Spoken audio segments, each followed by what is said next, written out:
మహిళా దినోత్సవం ప్రతి ఏడాది మార్చి 8వ తేదీన నిర్వహిస్తారు. ఈసారి ఆదివారం ఈ వేడుక జరుగుతుంది. ప్రధానంగా మహిళలు, బాలికల విజయాలకు గుర్తింపుగా ఈ వేడుక జరుపుకుంటారు. ప్రతి ఆఫీసు, విద్యా సంస్థలతో పాటు రాజకీయ నాయకులు కూడా ఈ వేడుక అంగరంగ వైభవంగా నిర్వహిస్తున్నారు. అయితే ప్రతి ఏడాది మార్చి 8నే అంతర్జాతీయ మహిళా దినోత్సవం ఎందుకు జరుపుకుంటారు? దీని వెనుక రీజన్ ఏంటి? మొదలగు విషయాలను ఈ స్టోరీలో తెలుసుకుందాం. అణగారిన వర్గాలకు అణిచివేత, సంఖ్యల నుంచి విముక్తి కలిగించేందుకు కార్మిక వర్గాలు ఎన్నో పోరాటాలు చేశాయి. ఇక్కడ మహిళలు కూడా అణగారిన వర్గాలకు చెందిన వారుగా గుర్తించాలి. కార్మిక వర్గాల పోరాటాల్లో మహిళలు కూడా ముందుండి పాల్గొన్నారు. 1910 ఆగస్టు 26, 27వ తేదీలో 2వ అంతర్జాతీయ సోషలిస్ట్ మహిళా సదస్సు డెన్మార్క్ ని కోపెన్హెగన్లో జరిగింది.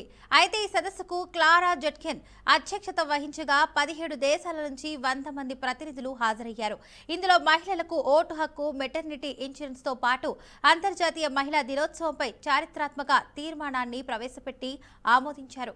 ఆ తర్వాత చాలా దేశాల్లో అంతర్జాతీయ మహిళా దినోత్సవాన్ని జరుపుకున్నారు. కానీ అంతర్జాతీయంగా మహిళల సమస్యల పరిష్కారంపై దృష్టి పెట్టేందుకు 1977లో యునైటెడ్ నేషన్స్ సర్వసభ్య సభ తీర్మానం చేసి మార్చి 8ని అంతర్జాతీయ మహిళా దినోత్సవంగా ఆమోదించింది.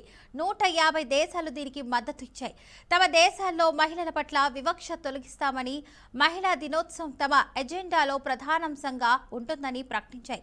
అప్పటి నుంచి మార్చి 8న అంతర్జాతీయ మహిళా దినోత్సవంగా జరుపుకుంటున్నాం. ఐక్యరాజ్య సమితి కూడా ఇంటర్నేషనల్ ఉమెన్స్ డే 1975లో అధికారికంగా గుర్తించింది.